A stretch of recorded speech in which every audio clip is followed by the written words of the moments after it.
Então eu vou gravar e eu tô sem câmera aí no Google Meet, porque eu tô usando minha câmera no programa que grava o, a aula, né? Que grava a minha tela aqui. Então eu não posso usar a câmera aqui. Mas vocês estão vendo aí também, né? A minha tela, Enem, Manual dos Corretores. Então isso foi uma coisa interessante que aconteceu aí, que o MEC disponibilizou pela primeira vez o Manual dos Corretores, que é um documento sigiloso, né? A Nath chegou. Oi, Nath. Boa noite. Eu vou começar a aula. Ia começar a aula agora. Tava falando com os três novos alunos aí. Tava chorando que ninguém, ninguém dos alunos antigos tá vindo nas minhas aulas. E mas aí eu falei que eu tô gravando, né? Então eu já comecei a gravar para botar no YouTube.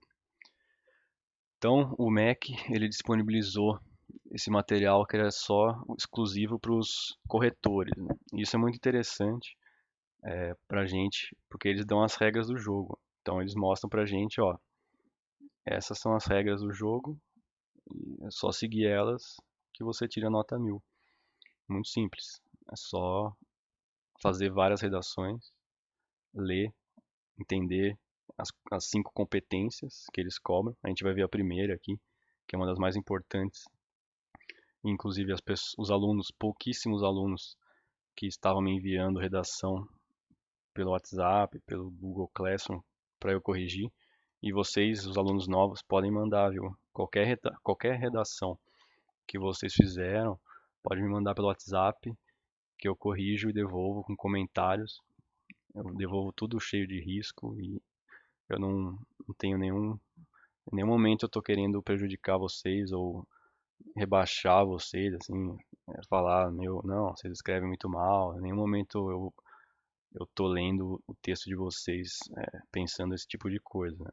Eu faço os comentários justamente para melhorar o texto de vocês, né? Então, eu faço uma leitura distanciada, como se fosse um corretor mesmo, e eu dou todas as linhas aí de melhoria, né? O que que você precisa melhorar, qual que é o problema. Então, não se assustem com a quantidade de coisas, né? Porque daí são as coisas que a gente tem que melhorar.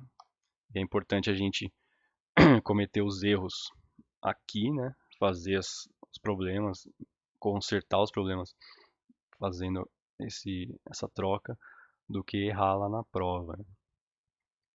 Então, a competência 1 do, da grade de correção da redação, ela diz respeito ao domínio da linguagem escrita formal e da norma padrão. Então, eles vão ver e corrigir as questões de sintaxe e os desvios, né? Sintaxe é a organização das orações. Então, vamos ver se a gente está escrevendo as orações corretamente, as orações subordinadas, coordenadas, se está colocando ponto final e vírgula onde não é, se está parando uma frase onde não devia. Então é a questão da organização entre os períodos. E o desvio é a norma padrão, né? As regras ortográficas, que tem que seguir o acordo ortográfico de 2009, né? Que entrou em vigor em 2016. E as questões gramaticais, a norma padrão, a gramática normativa e as escolhas de vocabulário. Então, as palavras corretas têm o sentido que a gente queira dar, né? E aí, isso é muito importante, que a redação nota 1000, ela pode sim ter erros, né? Redação nota 1000, ela pode ter uma falha sintática e até 2 desvios. Então, se você não pôr acento numa palavra, é considerado um desvio. E se você fizer, por exemplo, errar uma regência verbal ou uma concordância nominal verbal, você ainda assim pode tirar a nota máxima na competência 1 e, logicamente, se você tirar a nota máxima em todas as outras competências. Então, você pode sim cometer erros na redação nota 1000. Isso é muito interessante. E aí é um problema, né? Porque essa métrica, né, de um erro sintático e dois erros e dois desvios, o nível, né, que eles têm os 5 níveis de, cada competência tem os 5 níveis, né? Então o nível 5 é o perfeito, né? Então o único que tem uma métrica, né, é o nível 5, que ele admite no máximo uma falha de estrutura sintática e dois desvios. Só que aí o problema é que o nível 4, o nível 3, né, que sei lá, não lembro qual o nome que eles dão, e é o nível que os meus alunos geralmente estão. Eu recebo as redações no nível 3 e 4 aí nessa competência.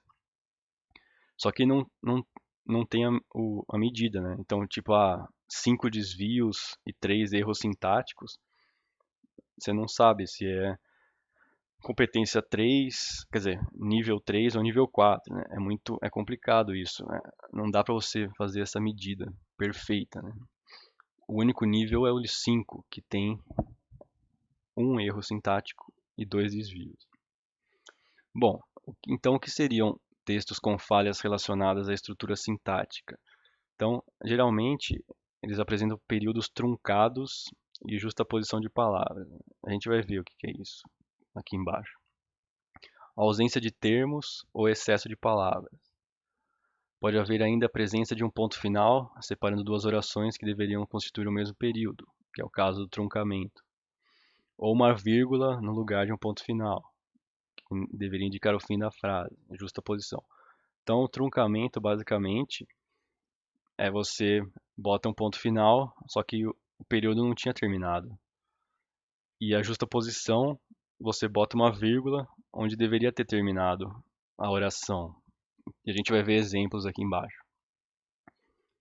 E todas essas citações que eu estou fazendo, eu tirei do manual dos corretores de 2019, né, que o Enem, que o MEC divulgou aí.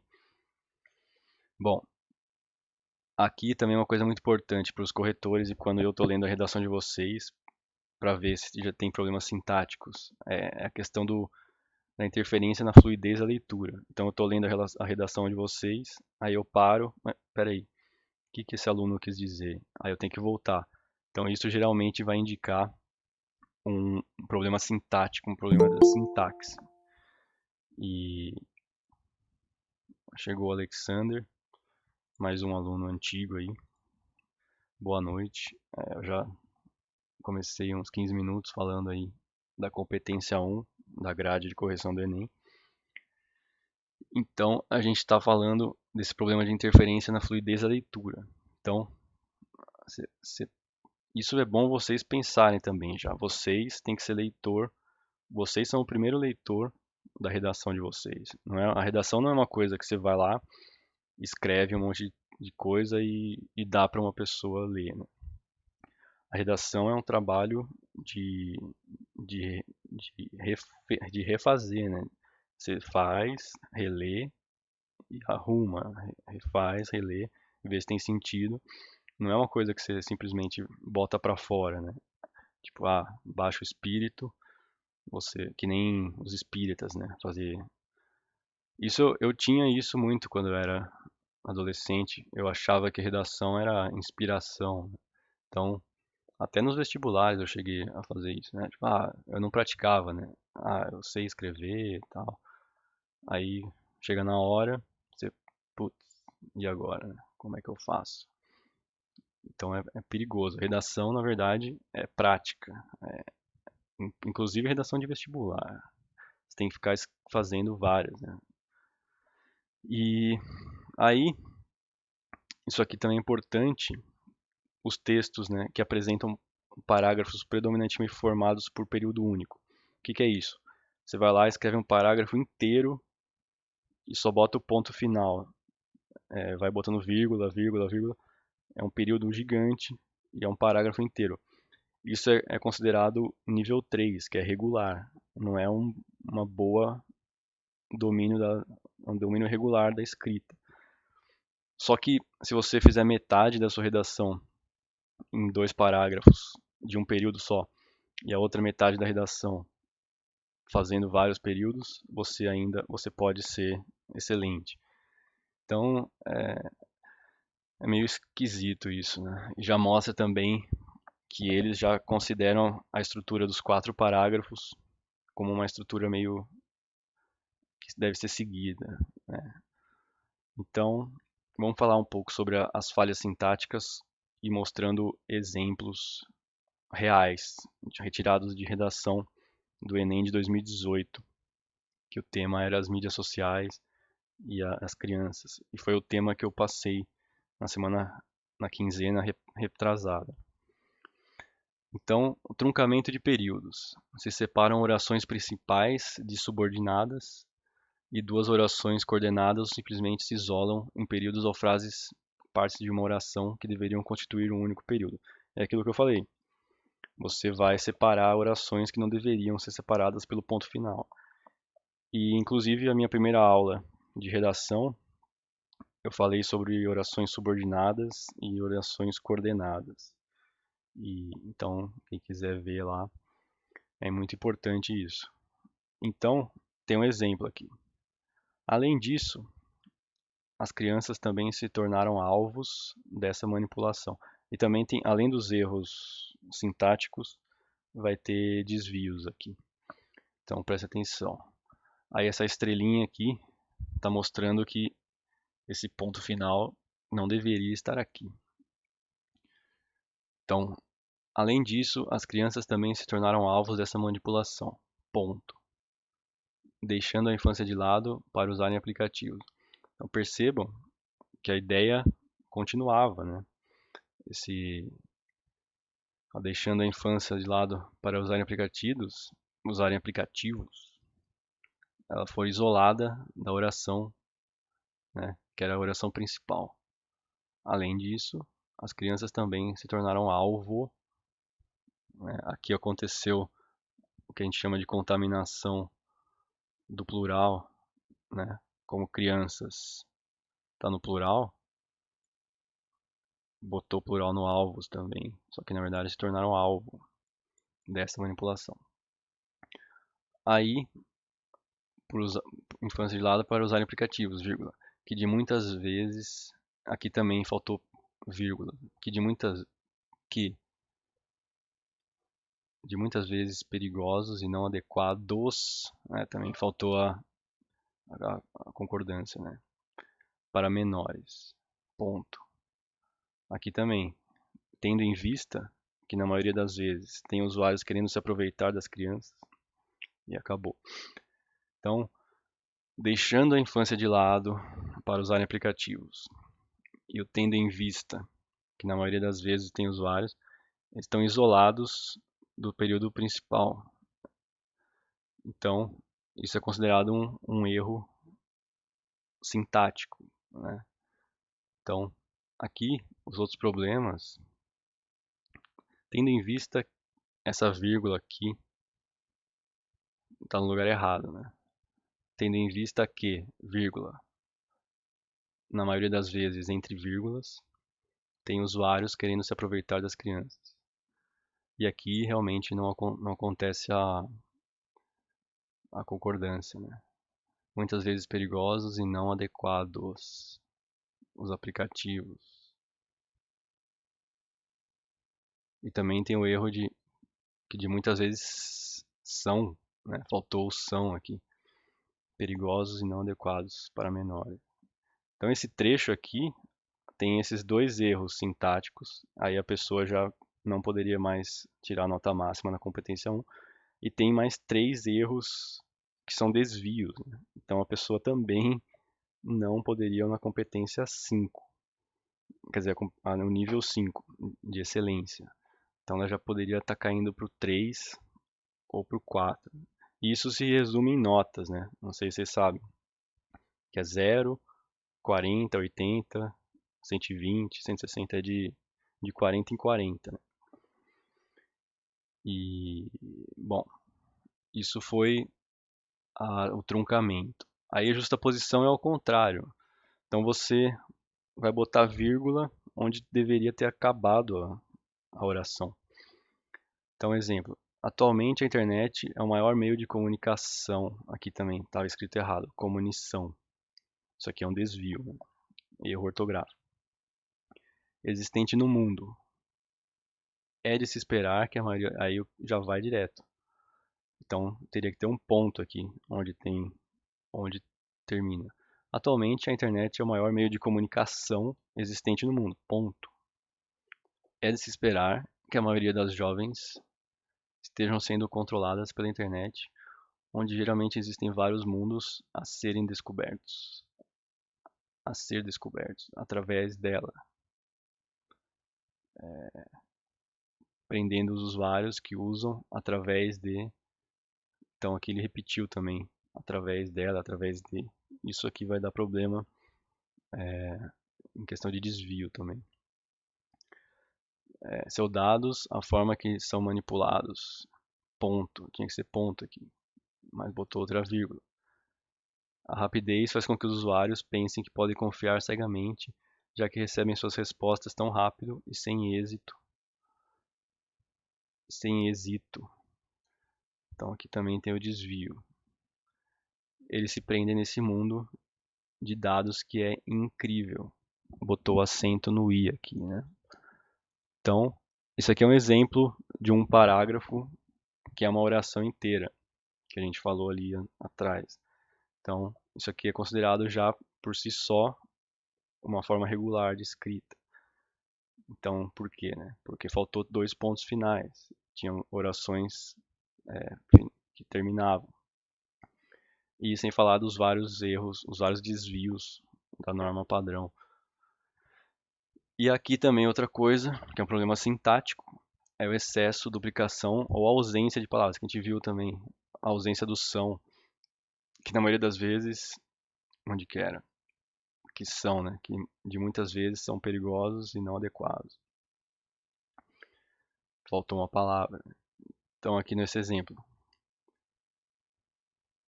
muitos garotinhos já são muito famosinho pelas as redes sociais. Esse trecho aqui tem vários problemas, né? Um deles é a pessoa está escrevendo em linguagem falada, linguagem oral, tem presença de oralidade aqui. E a gente não pode, em textos escritos, quer dizer, pode, né? Em textos literários, tal, você usar a oralidade. Mas no gênero de redação do vestibular, os textos argumentativos e dissertativos, a gente não usa marcas de oralidade, né? Então, famosinho, garotinhos, e aqui também faltou a concordância, né? E também é uma forma de mostrar que faz parte da oralidade, né? Porque na oralidade a gente não faz a concordância plena. Isso a gente vai ver nas aulas aí de, de gramática. Inclusive a gente viu isso na última aula, que está também no YouTube. A gente viu que na oralidade a gente não faz a concordância plena do. A gente costuma colocar o plural na primeira palavra, muitos garotinho, inclusive a gente costuma falar muitos garotinho, já são muito famosinho. A gente não faz aqui ele fez a concordância aqui, mas não fez aqui. E isso é muito muito feito, muito usado, até pelas pessoas cultas, eu inclusive, pessoas formadas, não querendo dizer que eu sou uma pessoa culta, mas pessoas com diploma, sei lá, muitos professores não fazem essa concordância, só perceber. É uma questão de perceber os falares. Mas na língua escrita, a gente tem que fazer isso. E só que o problema sintático aqui é o pelas as, porque ele repetiu o, o, a preposição, né? Porque a gente vai ver isso também. Pela é a preposição per, a antiga preposição per, mais o lá, né? Seria por, a, pela. Só que aqui ele repetiu. Na verdade, ele repetiu o artigo, né? Pelas as, pelas as redes sociais. Então ele deixou a preposição no pela e repetiu o artigo. Então isso é considerado um erro sintático. Quem tiver dúvida aí, pode perguntar, fica à vontade. E isso foram basicamente os problemas sintáticos. não é, é coisa pouca se for parar para pensar, né? Questão da coisas, é, frases truncadas, frases justapostas ou repetição. Então, inclusive também repetição de palavra, né? Você escrever duas vezes a mesma palavra e não fizer o risco, né? Entre parênteses e riscar, que está errado, também é considerado erro sintático. Bom, aí a gente vai para os desvios. Então tem esse quadro aqui, e é basicamente convenções da escrita, que é acentuação, ortografia, uso do hífen, maiúscula, minúscula, separação silábica entre linhas. Desvios gramaticais, que é de regência, que a gente já viu um monte ali, concordância, que a gente viu aqui, pontuação. Então, isso também tem entra, a pontuação entra nos desvios e pode entrar também na questão sintática. Paralelismo sintático, que a gente viu ali também, que a pessoa esqueceu de botar o artigo ou concordar, né? Emprego de pronomes e uso da crase. A crase é o grande vilão, é a grande vilã da gramática. Não sei se vocês são traumatizados com a crase. Semana passada eu dei aula de preposição, um cursinho de Vinhedo. A gente falou sobre a crase. Tinha alunos que foram traumatizados pela crase.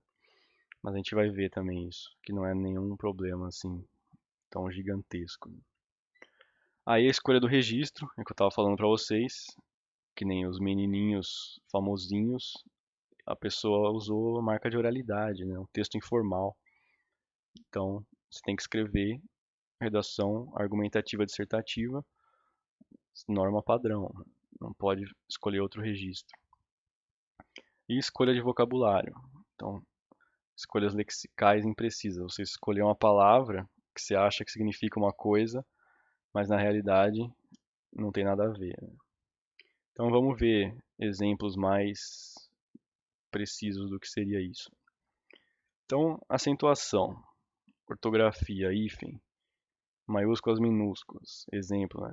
Quando a gente fala de Constituição Nacional, né? Constituição da República, Constituição é com letra maiúscula. Estado também, quando a gente está se referindo a uma nação, um conjunto de, não Estado de São Paulo, né?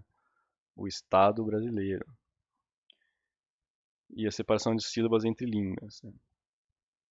Aqui isso é uma coisa interessante, muito importante também, que eu não sabia. Palavras estrangeiras, grafadas incorretamente, não são consideradas desvios. Então, se a gente escrever fake news, como está escrito aqui, eles não vão considerar errado. É muito louco isso. Notebook, se escrever notebook, não é considerado desvio. Então, você pode escrever uma redação nota 1000 e escrever palavras, por exemplo, você não lembra como escreve uma palavra estrangeira, se você escrever, sei lá, meio que o som dela, talvez botar entre aspas, sei lá, ele não é considerado desvio. A única exceção é a internet, mas a internet já é uma palavra da língua portuguesa, uma palavra do mundo todo, que foi o tema, inclusive, da redação de 2018. Aí desvios gramaticais, que a gente viu ali em cima, alguns exemplos, regência verbal.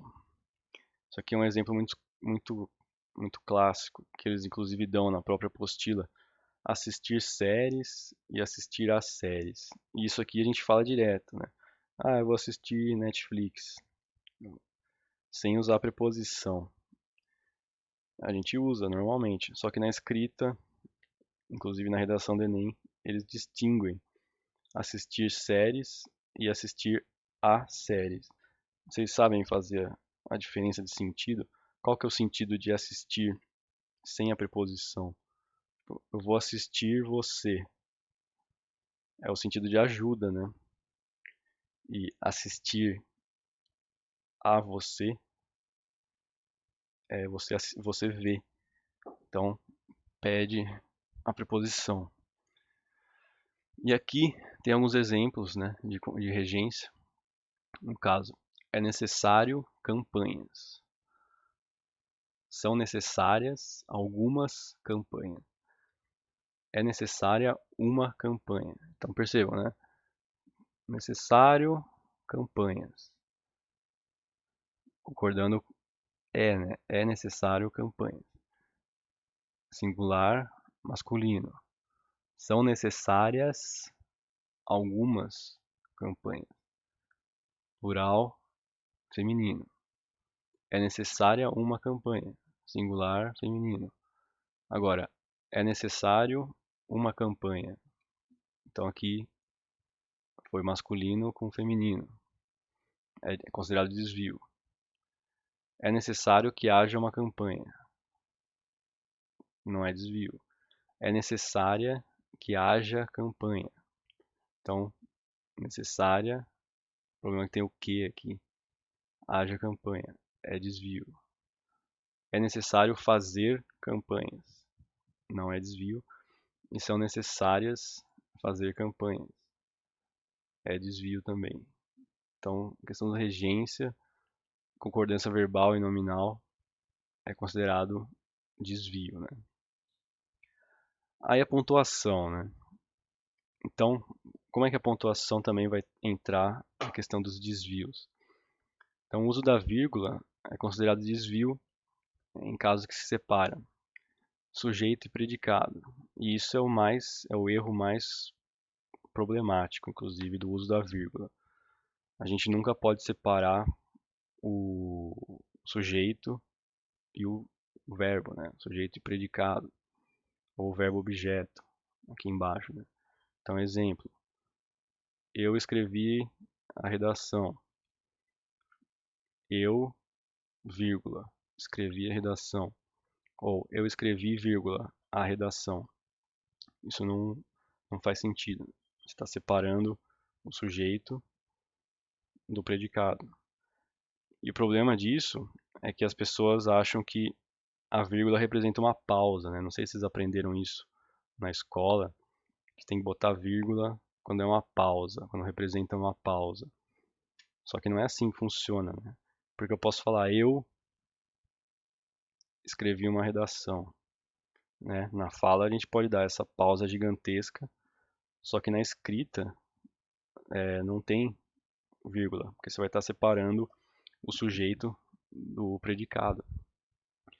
E da mesma maneira, isso aqui é um pouco mais complicado, você não pode separar a conjunção subordinativa e oração subordinada. Então, por exemplo, tendo em vista que esses dados não são deletados, então você está separando a conjunção com a subordinada. E locução conjuntiva e oração subordinada que introduz também, a mesma coisa. Então tem que prestar atenção nisso, no uso da vírgula. Além de ser um erro sintático, a vírgula, tipo, você está colocando vírgula onde deveria ser ponto final, também separar sujeito e objeto, sujeito verbo, você está cometendo desvio. Então é importantíssimo entender o uso da vírgula. E a gente vai ver isso mais pra frente. Aí o uso das aspas, isso aqui é uma coisa interessante.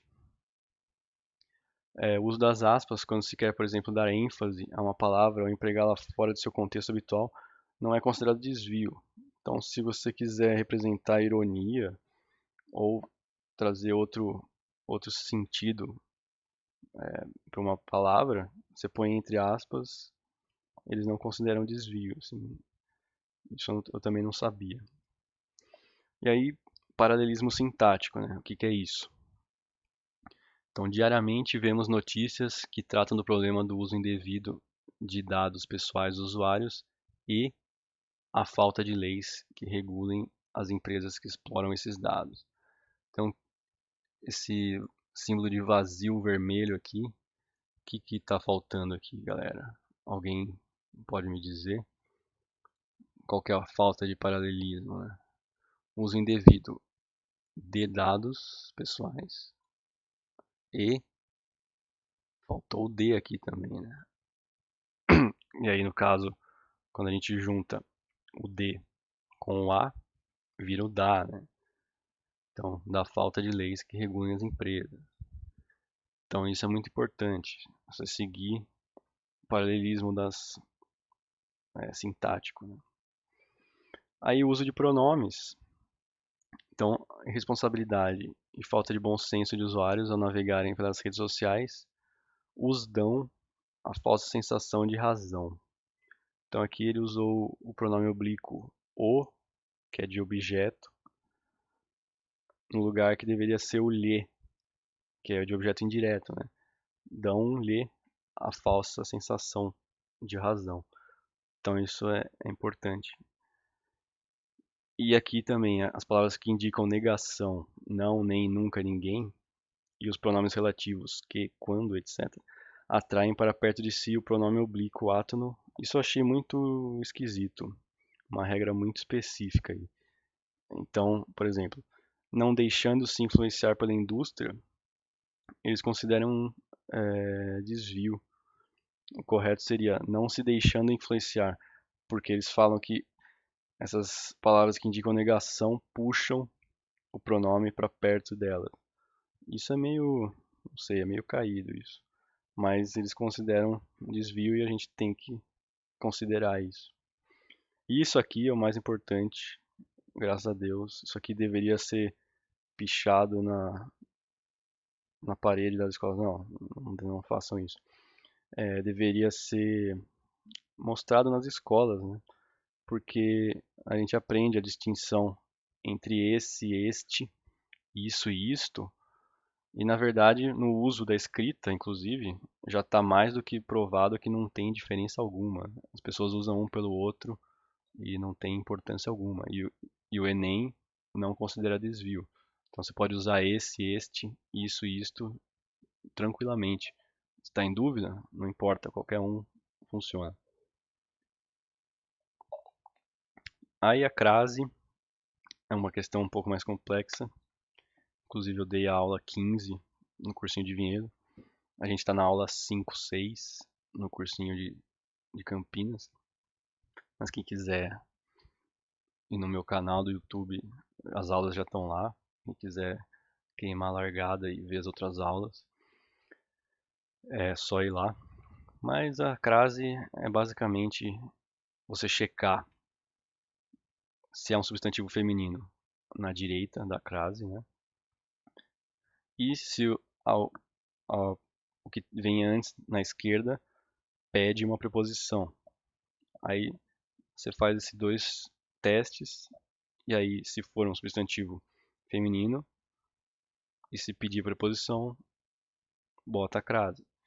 Como é que você faz esse teste também? É substituir o substantivo feminino por um masculino e se aparecer o ao, né, o a mais o o, vai a crase na palavra que é feminina. Então é basicamente com essa regra ridícula você consegue resolver a maioria dos problemas de crase. Então, eu boto crase aqui, o que está na direita? É um verbo. Então já era, né? Um verbo não é masculino ou feminino. Então, aí você olha na esquerda, que verbo é esse? É um verbo que pede somente objeto direto. Então não pede preposição. Aí você fala, então beleza, é só o artigo, né? A gente vai ver isso com melhor atenção mais pra frente. Aí o desvio de escolha de registro é aquilo que eu falei. Se você usar linguagem oral, a linguagem falada, né? Escrever como fala e usar marcas de informalidade, gírias, esse tipo de coisa, você vai ser penalizado com o desvio. E aqui de escolha vocabular, né? Então você escreve demografia, só que você queria falar democracia. Então você está cometendo um erro de vocabulário, né? Você não está sabendo empregar a, a palavra adequada, né? E aqui, juntamente com aquela ideia que eu falei do, dos nomes estrangeiros, né? Você pode escrever errado que eles não consideram desvio. Os nomes de autores estrangeiros também você pode escrever errado e eles não consideram desvio, né? Então aqui tem Augusto Pullman, que na verdade é August Pullman, RJ Palácio, que é RJ Palácio com C, então não é considerado desvio. E aqui o mais problemático, né? Você vai citar Nietzsche, ninguém sabe escrever Nietzsche, né? Friedrich Nietzsche.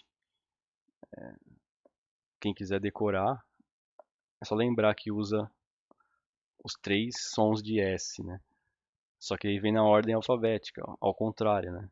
Então vem o Z, o S e o C. Então só escrever Nietzsche, N-I-T, N-I-E-T.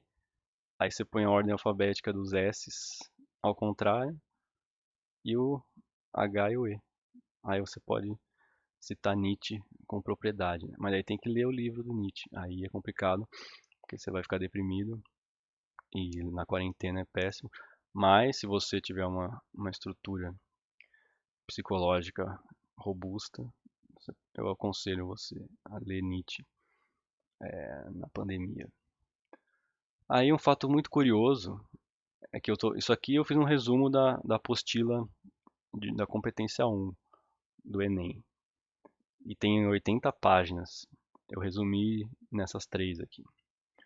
Porque tem muito exemplo lá, tem muito exemplo de redação. Eles botam a redação inteira.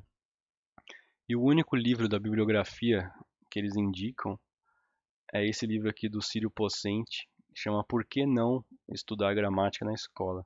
Que é um livro muito importante aí, quem presta letras, quem faz pedagogia. Inclusive está disponível na internet de graça, eu acho.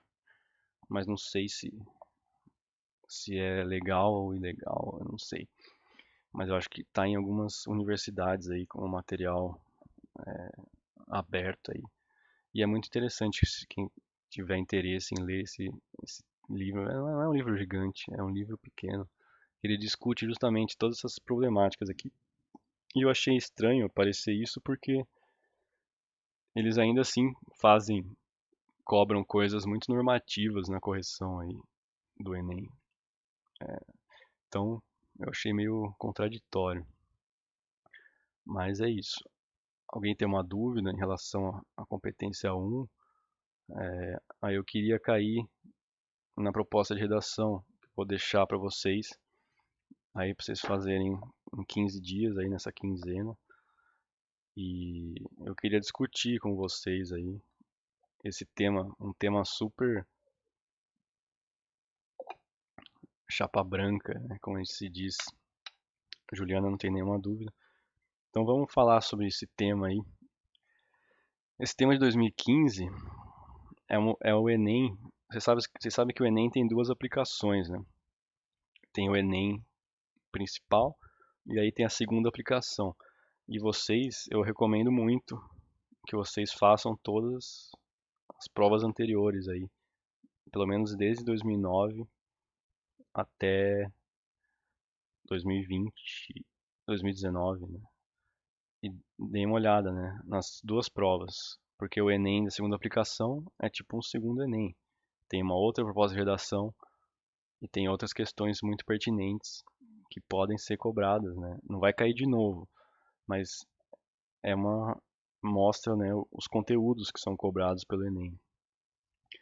Então essa proposta de redação, eu acho que esse ano, que nem ano passado, vai cair um tema meio sem polêmicas políticas, o que é impossível, né? Porque eu estava falando com os alunos na última aula, que é impossível, né, você acho que nenhum tema que caia não tem como a gente não falar de coronavírus e o cenário político do Brasil. Acho que se cair, sei lá, não sei, o tema mais absurdamente neutro, como tipo amizade, a gente vai falar de coronavírus. Tipo, perdi meus amigos, a distância e tal. Falar de qualquer coisa, a gente vai poder falar de coronavírus. Então acho que vai ser show de coronavírus assim, Enem. Se tiver o Enem, né? E estão falando também que pode ser o último Enem. E eu acho que o fato deles disponibilizarem os cadernos de correção é um indício que eles também querem meio que acabar com a prova, assim. Não sei, mas isso talvez seria conspirações. Mas sei lá, tipo, libera aí os manuais de correção porque nunca mais vai ter o Enem. Já estava falando, né, que não ia ter verba para o Enem de 2021, então, sei lá, a gente reza para que não aconteça isso, né? Mas aí a gente vê, né, proposta de redação é aquela mesma, é o mesmo texto, né, desde 2009 é praticamente o mesmo texto. A partir da leitura dos textos motivadores seguintes, e com base nos conhecimentos construídos ao longo da sua formação, redija texto dissertativo, argumentativo, em modalidade escrita formal. Então, eles falam o gênero, a modalidade, língua portuguesa, sobre o tema. Isso aqui eles poderiam colocar língua portuguesa brasileira, né? Mas sobre o tema, o histórico desafio de se valorizar o professor. Então, o tema, inclusive, eu acho que ele não vem mais em negrito e acho que nem entre aspas. Eu acho que o tema hoje vem meio escondido aí. Inclusive, eu fiz esse levantamento. Antigamente vinha em caixa alta, em negrito. Aí eles começaram a botar em negrito entre aspas, aí só entre aspas, aí depois tiraram, né? Não sei por quê. Mas é muito importante, muito, muito, muito, muito, muito importante vocês entenderem o tema. Porque você não pode fugir do tema. E o tema é isso aqui, é uma linhazinha. O histórico desafio de se valorizar o professor. Então, se você não escrever sua redação falando sobre valorização, desvalorização do professor, né? E como isso é um desafio, a perspectiva histórica sobre isso, se você não seguir esse tema, você vai ser prejudicado em outra competência, que agora eu não lembro qual que é, né? Você vai fuga do tema e a fuga completa do tema é zero na redação, né? Então, o histórico desafio de desvalorizar o professor. Aí você escreve uma redação sobre os alunos, sobre o papel dos alunos na educação e tal, e não fala em nenhum momento de valorização do professor, você vai zerar, mesmo que você escreva perfeitamente. Aí os textos motivadores, né? Então, é muito importante a gente nunca citar diretamente os textos motivadores, porque eles vão falar aqui embaixo, né? Os trechos copiados serão desconsiderados como quantidade de linha, né? Aqui, ó. A redação que apresentar cópia dos textos da proposta de redação ou dos textos do caderno de questão terá o número de linhas copiadas desconsiderado para efeito de correção, né? Então, se você escrever uma redação com 10 linhas, lembra que o mínimo é 7, né? Aí 3 linhas você copiou, quer dizer, 4 linhas, né? Aí você vai zerar, porque eles desconsideram. Então, os textos motivadores, para que eles servem? Para direcionar o nosso recorte do tema, né? Os nossos argumentos, para mobilizar os nossos conhecimentos construídos ao longo da vida. Então, não é, então o texto não está lá para você fazer citação dele. O texto está lá para motivar a gente a fazer argumentos. Então, esse texto 1 aqui é muito importante também sempre vocês lerem quem que é o autor, o título, né? Mulher e Educação. A Paixão pelo Possível. Então, sobre o que está falando esse livro aqui, né? Sobre o papel das mulheres na educação. Então, quando você for ler isso aqui, você sabe, ó, está falando sobre as mulheres, professora. Aí você vai lá. A escolha profissional passava necessariamente pela ideia de frequentar um curso de qualidade, que dava uma excelente cultura geral e preparo adequado para exercer uma profissão que era reputada como digna e prestigiada. Fosse ela exercida por homens ou por mulheres. Qual profissão, né? Professor. A figura da mulher que lecionava era bem aceita e apontada às moças como exemplo de honestidade e ideal a ser seguido. O mesmo acontecia com o professor.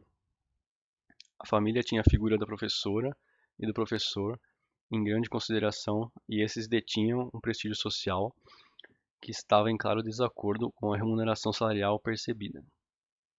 eles desfrutavam o prestígio advindo do saber e não do poder aquisitivo. O que vem na cabeça de vocês quando vocês leem esse trecho?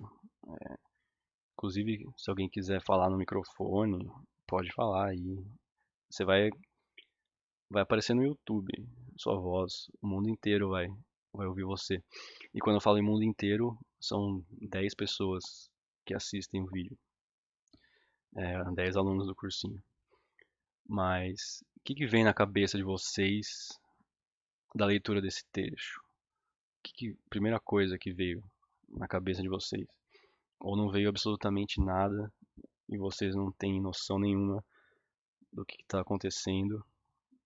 Essa leitura não ajuda em nada em relação ao tema, que é valorização, histórico desafio de se valorizar o professor. Alguém aí? Vocês estão vivos? Vocês já foram pro Netflix, deixaram a minha aula de lado, ou estão jogando jogos no celular,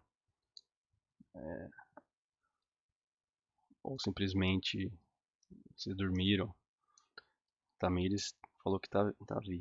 A Juliana falou que tá aqui. Esse problema, né? As aulas à distância, a galera deixa ligado, né?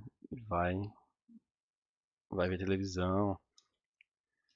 Então, quem tá aqui, o que vem na cabeça de vocês? A gente tá falando a mulher e a educação. Então ele tá falando dessa escolha profissional de ser professor, mais precisamente para as mulheres, né?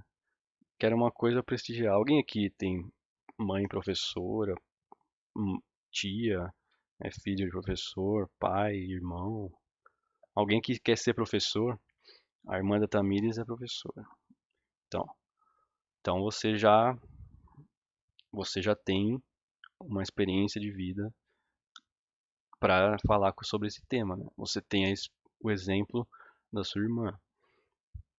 E a sua irmã, como professora, Tamires, ela é valorizada como profissional?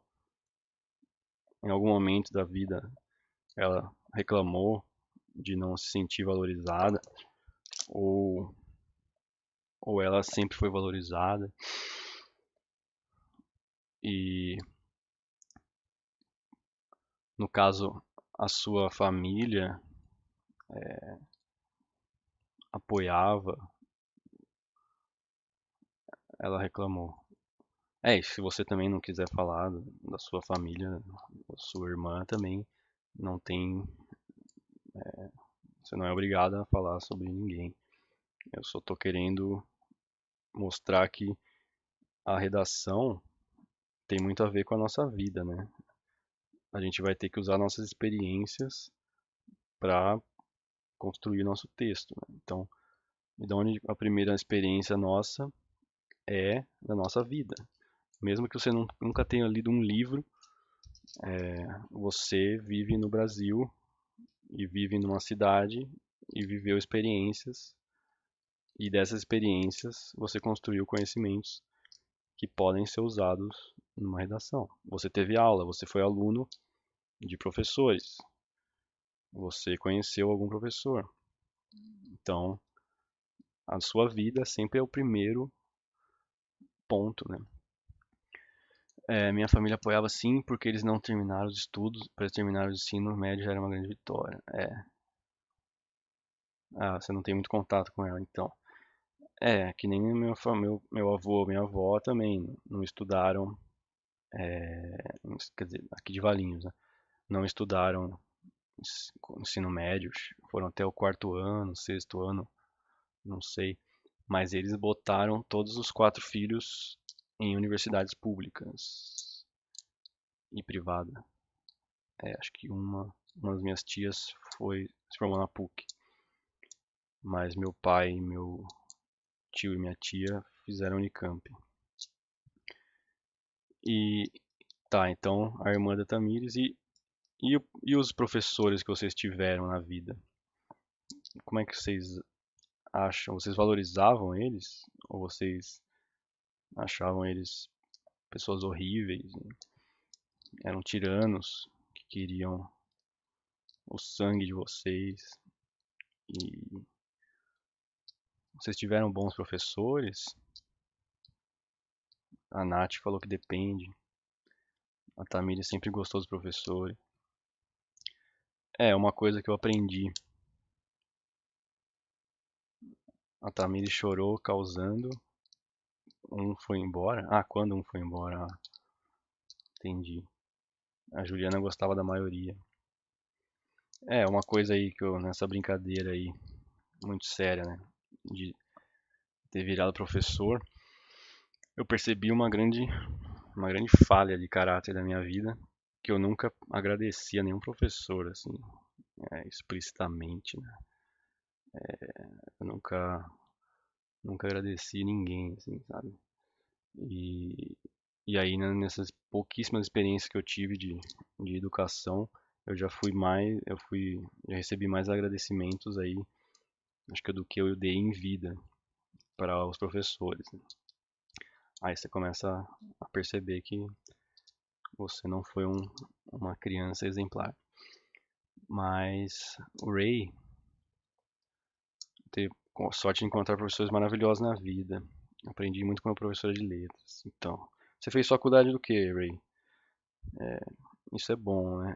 Os professores da USP que eu tive, eles também eram muito excelentes, né? É o top do top, né? Mas é complicado ainda. Tem problemas, né? Exagero estética cosmética, entendi. E a Juliana sempre lembra dos professores, né? É, então, eu lembro de vários aí, e lembro também de alguns que foram horríveis, né? Mas, então, desse texto aqui, a gente tira essas questões históricas, né? E no caso, aqui está falando que eles desfrutavam de um prestígio, né? Advindo do saber e não do poder aquisitivo. Porque vocês sabem, né? Que no Brasil, apesar dos professores serem admirados, né, pelos alunos e tal, a questão do prestígio monetário, financeiro, né? Os professores nunca receberam dinheiro, salários, né, adequados ao, ao trabalho dele, com exceção dos professores universitários do estado, né, das faculdades. E ainda assim, né, apesar disso, ainda assim não é o suficiente, né?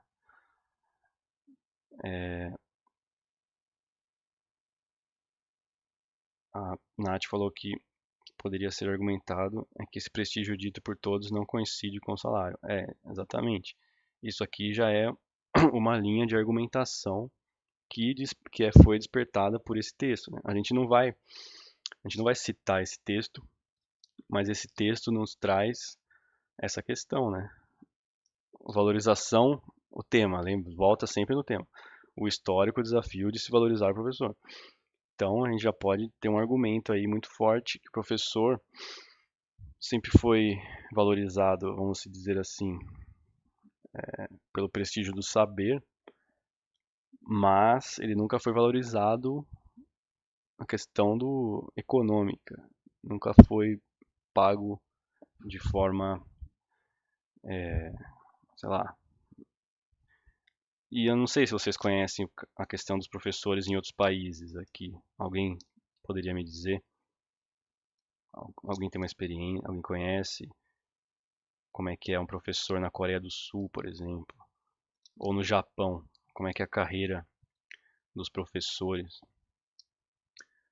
O Ray falou que esse texto relata muito o que falei no começo da aula com seu amigo doutorado em letras. E Ray, a gente vai falar dele aqui e vai pegar mal, mas foi uma brincadeira, entendi. É, Alexander, Coreia do Sul. Você sabe como é que são os professores lá, né? Eles são extremamente, inclusive na Coreia do Sul, vocês aqui ninguém quer ser professor, né? Eu acredito. Mas, inclusive, lá no cursinho de vinhedo, acho que só uma aluna queria ser professora. Qual que é o curso aqui no Brasil, né, mais concorrido, né? Medicina, biologia, psicologia, direito, administração.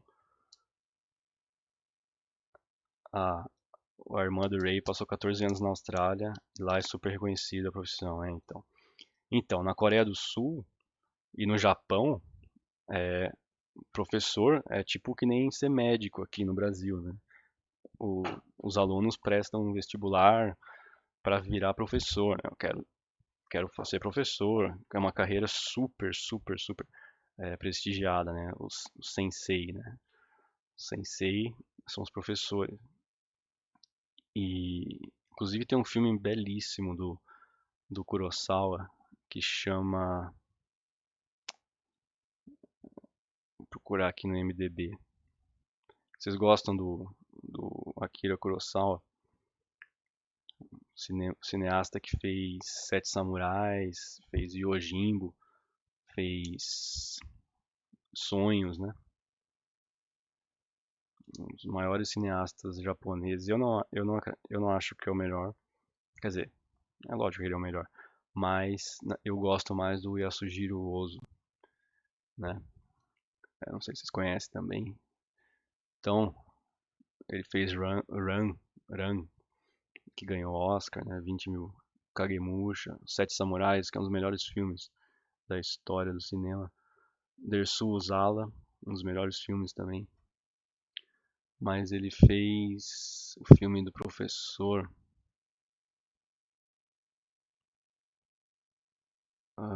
Viver é muito bom. O Idiota, que é uma adaptação do Dostoiévski.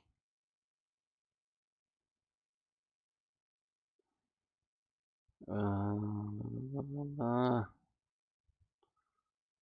Madadayo. É o último filme dele.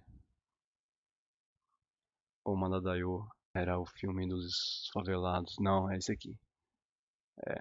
Esse filme é fantástico, cara. Se vocês puderem assistir, é a história de um professor, né? Depois da Segunda Guerra Mundial, um professor aposentado vai chegando ao fim da sua vida, né? Aí ele começa a lembrar, acho que da vida dele e tal, dos estudantes. É um filme belíssimo. Quem puder ver, eu recomendo aí.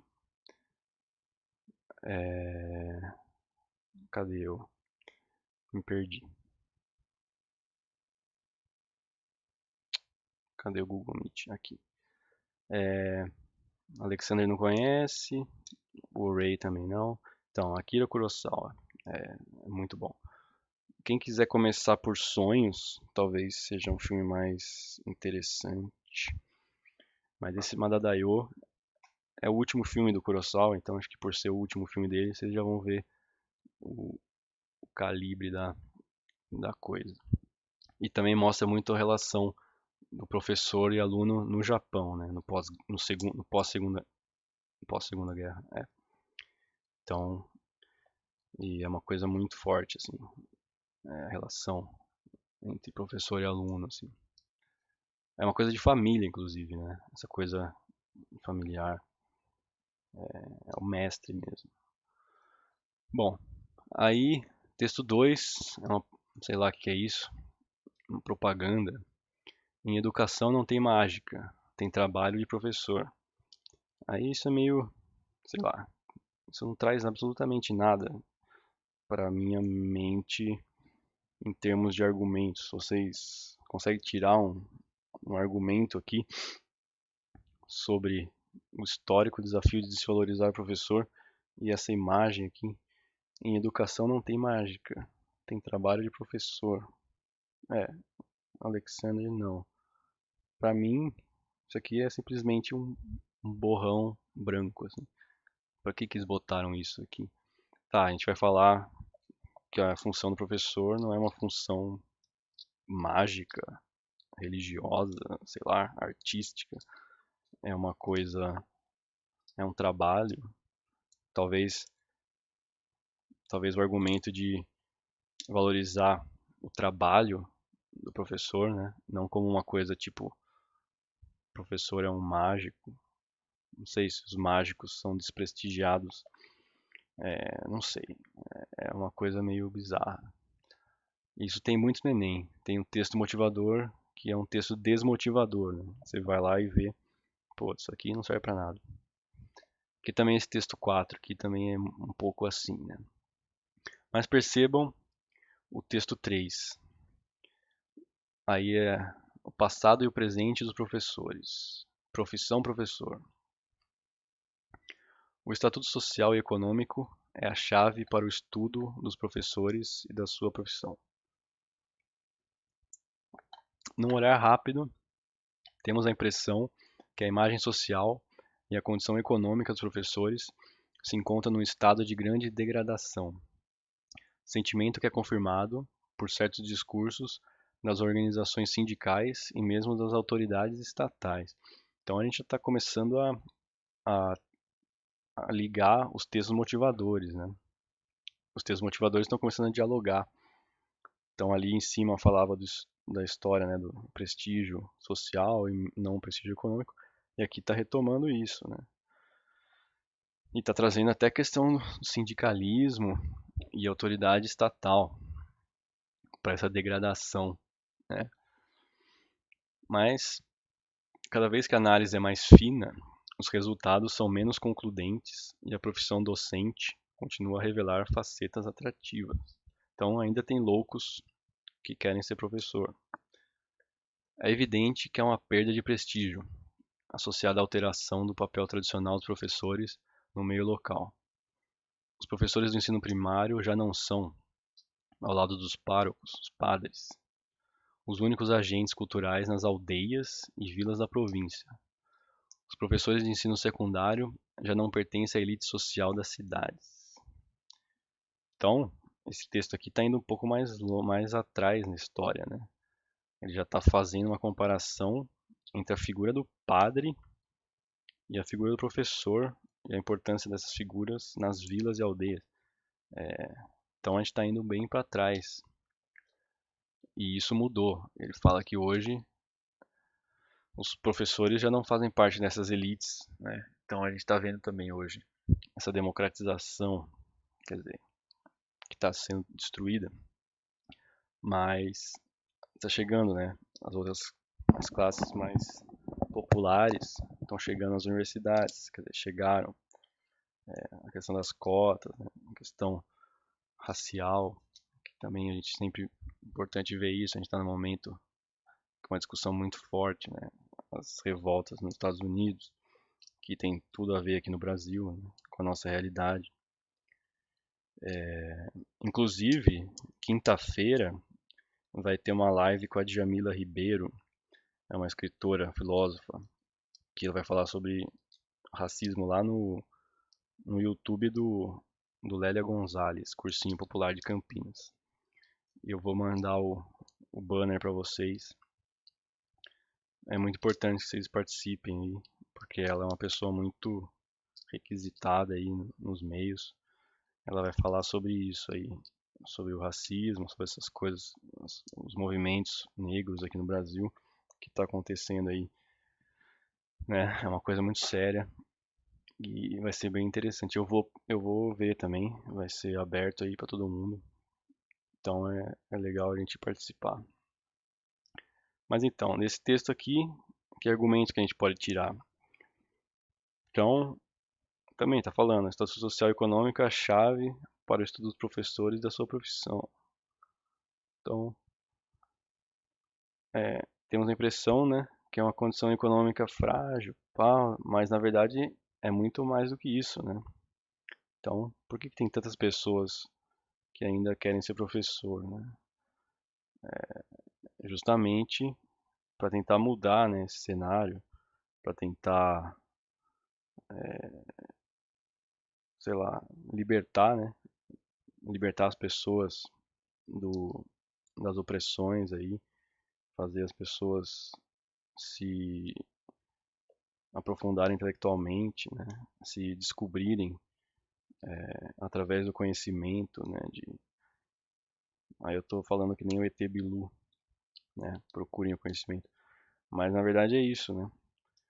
Essa coisa da libertação, da pessoa conseguir se conhecer através do estudo e conseguir modificar a sua realidade, tanto econômica quanto social e o que for, né?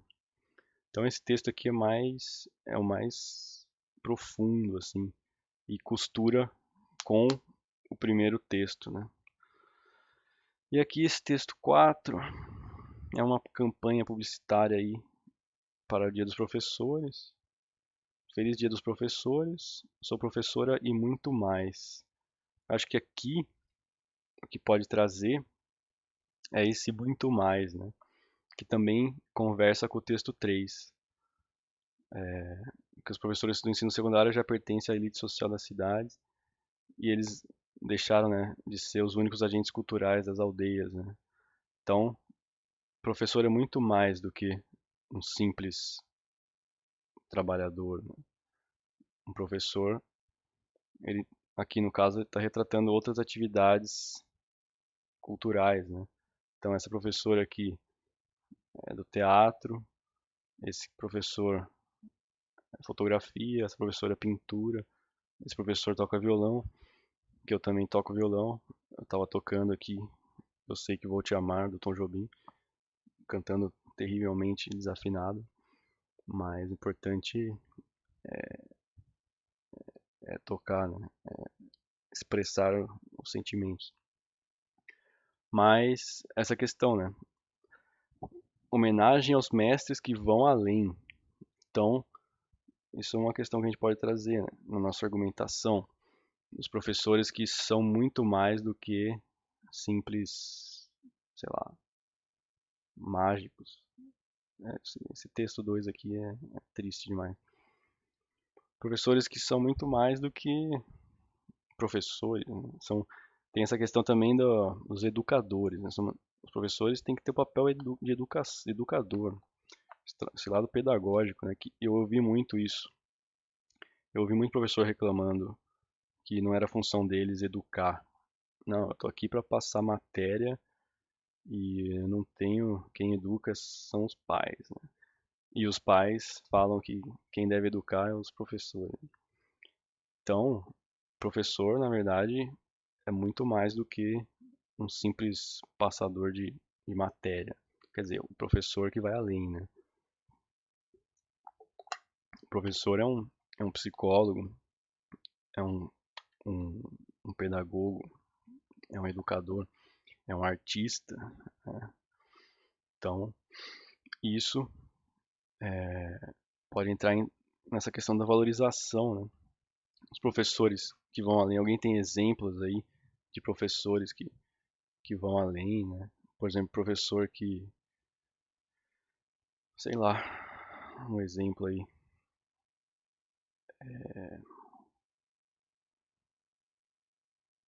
Tem, tem aquela professora lá de, de Franca, né?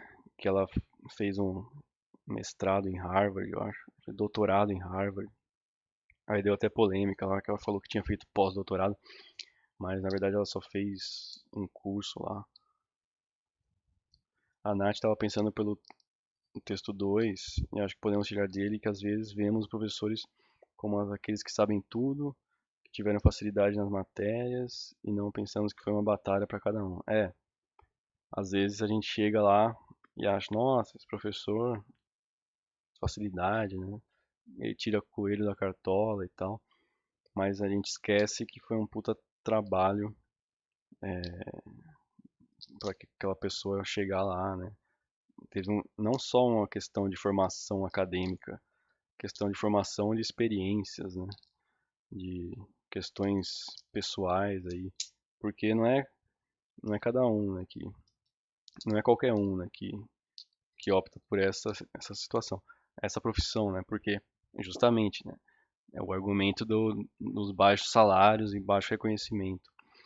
Então, tem uma disposição aí de tem uma coisa, tem um diferencial, né, para quem faz a opção, né, por isso.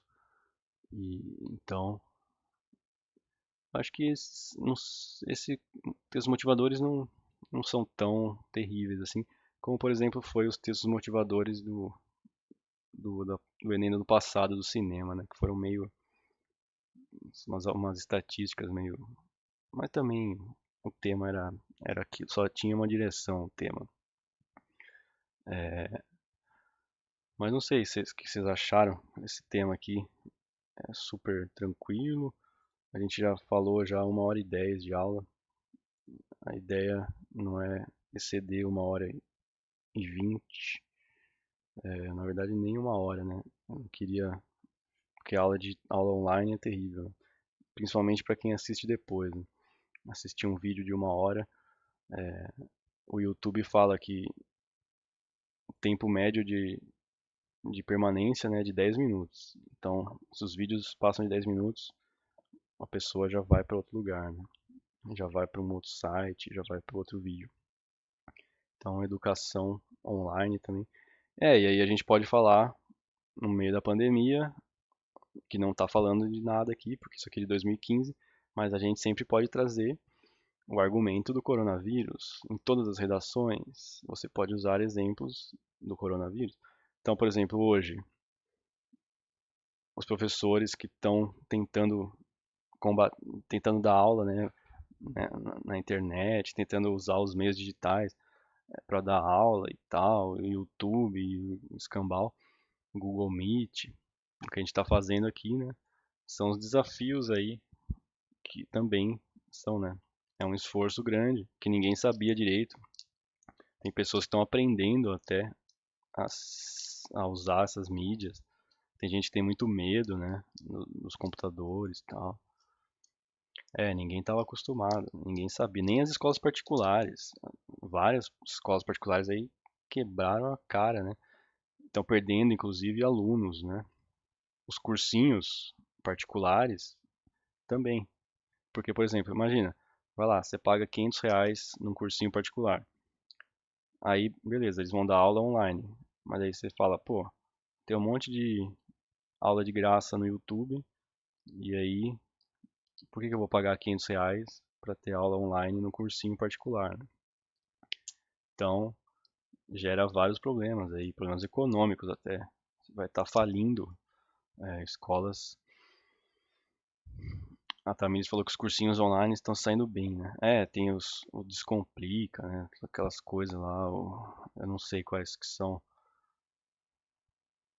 É, eu tô tentando fazer aí, né? A gente tenta fazer a aula ao vivo, gravar e passar as propostas, passar os exercícios e manter essa comunicação pelo WhatsApp, né? Tirar dúvidas.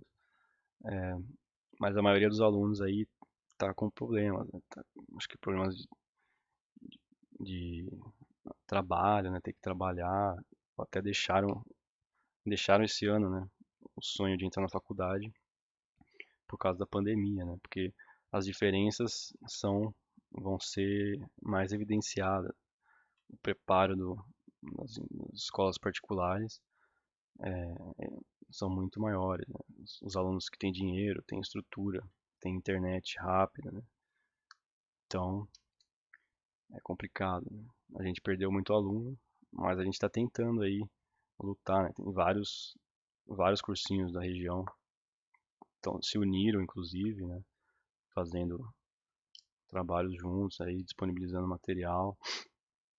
Então é um desafio, né? E aí a gente vê, né? Essa coisa da valorização. Então você pode muito bem utilizar o cenário da pandemia para falar da valorização dos professores, né? Por que não? Agora, nesse momento de pandemia, os professores que estão lutando, né, pela educação e tentando manter esse o sonho, né? Até a questão dos cursinhos populares, né? Você pode citar a sua realidade, né? Os cursinhos populares, os professores e tal. Tem vários aqui em Campinas, os cursinhos populares da Unicamp, né? O Lélia Gonzalez. Tem a Dandara dos Palmares também, se eu não me engano.